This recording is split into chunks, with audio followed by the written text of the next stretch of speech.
চলুন আপনাদেরকে ঘুরায় নিয়ে আসি একটা 500 হর্স পাওয়ারের ট্রাক্টরের সামনে থেকে।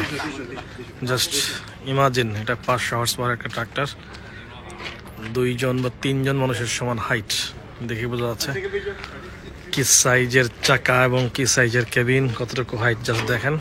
এই যে একজন দাঁড়ায় আছে, আর হাইট কতটুকু। এটা হর্স পাওয়ার হচ্ছে 500। তো মেবি আমি এখন পর্যন্ত যত ট্রাক্টর দেখছি তার মধ্যে এটা সবচাইতে পাওয়ারফুল এবং সবচাইতে বড়। বিশাল বিশাল অ্যাটাচমেন্ট লাগানো যাবে এটার মধ্যে। এটা কোথায় চলে আমার জানা নাই, সম্ভবত আফ্রিকান অথবা ব্রাজিল, রাশিয়া এই ধরনের কান্ট্রিতে, যেখানে বিশাল বিশাল বড় বড় ল্যান্ড আছে। দেখেন সিঁড়ি দিয়ে ওঠা লাগবে, এত বড় সাইজ। এরকম বড় বড় মেশিনারিজ দেখার সৌভাগ্য হয়েছে যে লোকগুলোরই কনফারেন্স আসার পরে। দেখুন একজন উঠতেছে, কতটুকু সাইজ এটার।